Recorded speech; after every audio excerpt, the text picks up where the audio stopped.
The title you claim to give yourself is even contradicting to the name you said you are bearing. How can you be bearing evangelist title with Islamic name? Excuse me. Ṣé ẹ rí gbogbo ẹ̀yin ẹlẹ́sìn ẹ kóra yín kúrò lórí péjì mi.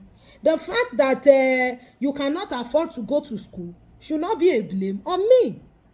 It should not be a blame on me. I explain menstruation pẹ̀lú ovulation. Àwọn obìnrin tí menstruation wọn overlap ovulation tó jẹ́ pé time tó ń ṣe period lọ́wọ́ náà náà máa ovulate. Tó jẹ́ pé for them to be able to conceive, they have to target the time tó ń ṣe period yẹn because their cycle is short. Àwọn obìnrin tó ní short cycle length. Tó jẹ́ pé 21 days or 22 days ní cycle length wọn. Àwọn yẹn tán bá ń ṣe period lọ́wọ́ wọn máa ovulate náà. Tó wọ́n bá dẹ̀ find time kan dóko ní time yẹn ó ṣeé ṣe kán máa conceive. Èèyàn tí irú ẹ̀ dẹ̀ ṣe tó lóun ti dúró 11 years tó nǹkan try kóun dóko during menstruation tóun dẹ̀ lóyún ó dẹ̀ ń testify to it and we are explaining. Ó wá dé aláwọ̀ láwọn ìyáláyẹ oní Satan ló rán wọn ṣẹ́. Èmi prefer Satan tó ń jẹ́ kémi máa sọ truth ju God tiẹ̀ tó mú ẹ parọ́ lọ. Ṣebí mo ní kó má lọ léèwé mi mo ní kó má kàwé ni àbí mo ránṣẹ́ sí ọ wá sí orí péjì mi ń bí. Ẹ̀yin olórí burúkú yìí mo máa dá yín lóhùn ní ìsìn ni torí ẹ̀ mo máa fún mi ní content ṣe and the more I make content the more I make money. Gẹ́gẹ́ mi mo jòkó mi ò pé ẹ wá sí bíbá yìí. The fact that you are an illiterate and you cannot afford to feed yourself, you understand? And not to talk of you going to school, that one should not be a blame on me. Èmi kọ́ ni mo ní kó má kàwé náà. Èmi kọ́ ni mo sọ pé kó ya olódo. Kí religion kó tún dọpọlọ ẹrú. Kó wá dé bí kó wá mọ̀ sọ àṣẹ. Dídáhùn téyìn ò kí ń dá yín lóhùn ló máa ń feel pé kẹ́ máa feel pé ẹ jẹ́ bákan. Kí ló wá dé bí báyìí? Ìwọ ló máa sọ nǹkan tí mo máa ṣe lórí péjì mi fún mi. Tá bá ń ṣe Bible study ní Saturday, ibo ló máa ń rìn lọ. O kì í rìnà ojú ẹ̀ máa ń fọ́ ní Saturday tá bá ń ṣẹ̀kọ́ Bíbélì. Ìwọ ló máa kọ́ mi ní nǹkan tí máa fi péjì mi ṣe. Mi ò ní dárúkọ ẹ torí mi ní fún ẹ ń cheap popularity. Ṣọ́rọ̀ mi ti yí ẹ bẹ́ẹ̀ yẹn. Tó o bá ti wà intelligent, tó o lọ sí school, don't come to my page. This page is meant for the learned, the intelligent people who are educated and understand the next line of action in their life. À ń sọ wípé àwọn tó ń bá ní short cycle they can do narcology during their menstruation because ovulation wọn ti overlap menstruation. Òde òun sọ pé àwọn Satan ló rán yàrá ìyá ẹ̀ ṣẹ́ orí ẹ̀ burú ni. Mo tún lọ wo page ẹ previous video tí mo post kí lè tó fi share ẹ̀. Kí lè tó share video mi níbi tá a ti ń sọ pé àwọn obìnrin tán ní ọkọ àwọn ṣe àwọn kán mọ́ transfer ẹ̀ṣẹ̀ tọkọ ṣẹ̀wọ̀n sórí ọmọ. Kán mọ́ lọ poison mind ọmọ against ti bàbá nítorí pé bàbá ọmọ ṣẹ̀wọ̀n. Mo rí pé o share video yẹn kí lè tó fi share yẹn. Ṣé bó ní Satan ló rán àwọn ìyáláyà ẹ̀ ṣẹ́ ni kí lè tó fi wá share iṣẹ́ àwọn ìyáláyà ẹ̀ tó ṣe pé Satan ló rán wọn ṣẹ́. Orí ọ̀pọ̀lọpọ̀ yín burú. Go and ask the powerful ones I war with. Their leader is still receiving treatment láti bí ọdún 5. Ṣó ti gbọ́ èmi ò ń ṣẹgbẹ́ àwọn ìyá yín. Àwọn tó pera wọn ládàrí ẹ̀sìn tó dìde ogun síra wọn jọ sí orí àìsàn lẹ́lòmíì sì wà nù wọn dè ní. Kórí burúkú ẹ̀ kúrò lórí péjì mi. Ẹ̀yin adarí ẹ̀sìn òfò tẹ́ ẹ̀ wúlò. Ìṣòro Nàìjíríà ẹ̀ tí rí yanjú láti yejọ́ yìí. Wọ́n ń ṣe Boko Haram ń bí ṣe Boko Haram lọ́hùn bandit ń bí bandit lọ́hùn. Ẹ mọ̀ fèdè fọ orí burúkú. Ẹ mọ̀ pariwo òṣì lórí pẹpẹ. Ariwo yín ò ní túmọ̀. Ẹ rí Nàìjíríà fix láti yejọ́ yìí. Kí lẹ tẹ́ fi ń ṣe IVF? Kí lẹ tẹ́ fi ń wọ mọ́tò? Kò ń ṣe àwọn tẹ́ ní wọn bọ́nà ègè yẹn náà ṣe mọ́tò tẹ́ ń gùn. Sọ̀rọ̀gẹ́sì IVF tẹ́ ń ṣe gbogbo fóònù tẹ́ ń lò. Fóònù áàpù tó ti wá kọ̀mẹ́ǹtì orí burúkú òfò. Kò ń ṣòyìnbó tó claim pé ọ̀bọ̀nà ègè ló create Facebook àti TikTok. Kí lẹ tí gbogbo yín fi ń lo nǹkan tó yìnbó ṣe? Àbí ìṣe science and technology ló gbé wa dé orí fóònù tá ń lò? Kì í ṣe science ló gbé wa dé bí ovulation tá ń calculate. Èmi kọ́ mo kó bẹ́ẹ̀ kó má kàwé. Ṣé mi mo kó bá àwọn ìyá ẹ ni? Gbogbo yín màá máa fún yín lésì ìsìn. Gbogbo àwọn tán ní ẹ má dáhùn lóyìn olórí burúkú. Ẹ bá ní mọ́ dáhùn olórí ibú ni. Kó ṣì kúrò lórí péjì mi. Tẹ́ ẹ bá ti rí ṣẹ́ṣe tẹ́ ẹ̀rọ oúnjẹ jẹ ẹ lọ gbégbá iṣẹ́ ìránṣẹ́ ẹ lọ́lúwa pè yín. Ojú ẹ fọ́. Ó rí wípé tẹ́mi gan ṣe ìkọjá iṣẹ́ ìránṣẹ́ kò ní dáa fáwọn tán ni ẹ. Ó wá ní wọlé evangelist kìíní kan òun jẹ́ evangelist ó tún kàn báyẹn mọ́ muslim name. Ó mọ́nú odó tó máa dọ̀rá sí. Èmi ò ń ṣẹgbẹ́ yín.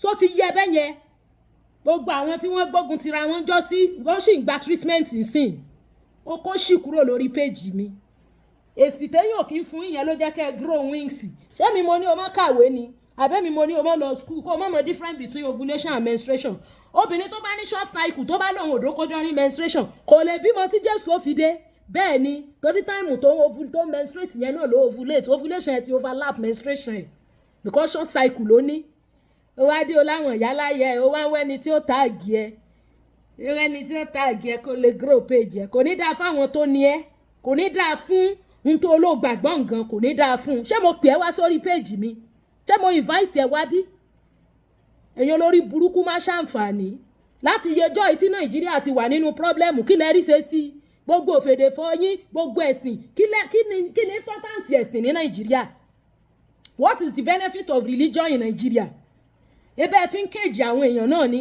ẹ bà àwọn obìnrin láyé jẹ́ wọ́n wọ menopause kanú ṣọ́ọ̀ṣì gbogbo àwọn tó yẹ kán ti lọ́kọ kán ti sábíamọ kán ti sọ̀já ọmọ kọ́ ẹ mọ̀ lẹ́ẹ̀rí vision orí burúkú vision tí ó exist lẹ́mọ̀ sọ pé ẹ rí wọ́n wàá mọ̀ jí àwọn èèyàn gbé káàkiri ó dàbí pé òsọ̀ lọ́mọ láyé àwọn Èlíṣà àwọn tó fẹ́ Èlíjà tó fi ṣẹ̀sìn jọ sí bíárì ló fogójì wọn sára rindin ó yẹ kọ̀máǹdì bíárì kó wá ya gbogbo èèyàn jẹ bí tàtijọ́ ẹ lè ṣe mọ̀ ńgbà tó jẹ́ pé irọ́ ti ba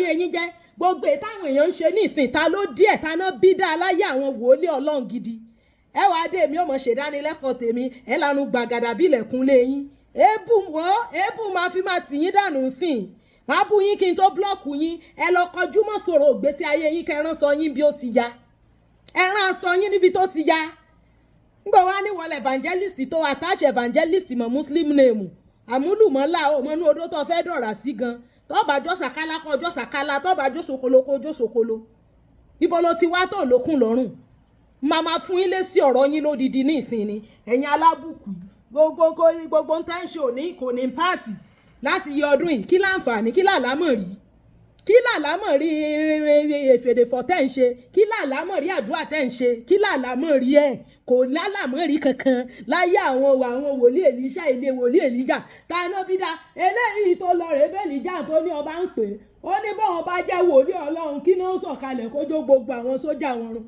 ọgbọ́n wọn dé eru ni where is the God of those days ẹ ti fi rọ́ọ̀bà gbogbo ẹ̀jẹ̀ tán àwọn agbé fíọ́rì kalẹ̀ fíọ́rì tó ń ran àwọn èèyàn lọ́wọ́ ẹ wàá dé ẹnìkan wá mọ̀ ṣèṣọ́jú ológun ọdún ẹ mọ̀ ní kán mọ̀ mu òróró ẹni tó yẹ kó calculate ovulation day ẹ̀ kó lọ rèé dókó ní time ovulation ẹni kán mọ̀ mu òróró ẹni ìyá kan wọn ló ń ṣe wọ́n ẹ sọ gbogbo àwọn ìyá oníyà tí wọ́n finú soyún tán fẹ̀yìn gbọ́mọkàn ẹ sọ gbogbo wọn dàjẹ́ tán ẹni ìyá kan ni ẹni ìyá wọn ni ọ̀jẹ̀ wọn róyún ní ngbòsè kó pè lọ́pọ̀lọpọ̀ yín ẹ̀yin tẹ́ ẹ drop out from school graduate first degree ló kéré ẹ̀ ní ẹ wà lólúwa pé yẹn bẹ̀rẹ̀ sí ìrànṣẹ́ òfò ẹ máa ṣiṣẹ́ ìrànṣẹ́ tí wọn ò pè yín sí tá ń rin iṣẹ́ pásítọ̀ mísìsì tó ń sọ fáwọn mẹ́mbà ẹ̀ pé ẹ má lọ́nú ẹ̀mí ọlọ́jọ́ méje ẹ má ṣiṣẹ́ wá ṣẹ́ṣe gbogbo yín gbógun tì ẹni kílé tó fi ní kàn èèyàn máa ṣiṣẹ́ àwa ń sọ pé wọ́n tó bá ní cycle length tó ní short cycle length ó ṣeé ṣe kí ovulation ẹ kó overlap period ẹ tó bá kù díẹ̀ tí period ẹ ti ń dáwọ́ dúró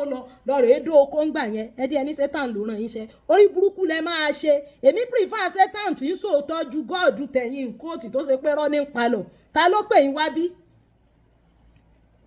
pásítọ̀ kínní kan jọ́sí tó bọ́ta ń jọ́sí tó ti ń sọ̀rọ̀ ṣé bí mo padà tí mo wá fún un lésì àkókò èsì la wà mo máa fún gbogbo yín lésì ni tẹ́ ẹ bá kó orí burúkú yín kúrò lórí péjì mi ẹ máa ṣòfò ẹ máa parun tìran ni tìran lẹ máa run ẹ máa jóná gúrúgúrú ni ẹ̀yin olórí burúkú mọ́ sàǹfààní ta ló ràn yín wá bí ẹ̀yin aláìlẹ́kọ̀ọ́ ẹ lọ léèwé ẹ kẹ́kọ̀ọ́ ẹ tún wá ìmọ̀ it's okay not to go to school tó bá lówó tó rówó kàwé tàbí tọ́pọ̀lú ẹ ò gbéwèé the illiteracy yẹn ò ní jẹ́ kó affect ẹ inability to learn unlearn and relearn orí burúkú òfò tán ti kó sọpọlọ yín tẹ́ fi báyé gbogbo ọ̀tán jọ́sìn lábẹ́ yín jẹ́ òun lẹ wá rò pé ẹ lè mọ̀ fi deceive àwọn èèyàn gone are the days nígbà tẹ́ ń tan àwọn èèyàn ojú àwọn èèyàn ti là nísìn torí ìmọ̀ tó Ọlọ́run gbé kalẹ̀ ó ti ń lajú àwọn èèyàn sóríṣiríṣi àwọn ẹ̀tàn tẹ́ fi ń tàn wọ́n jẹ tẹ́ mọ̀ fèdè forí burúkú àṣírí gbogbo yín ti tó ẹ lọ́wọ́ ṣẹ̀ṣẹ̀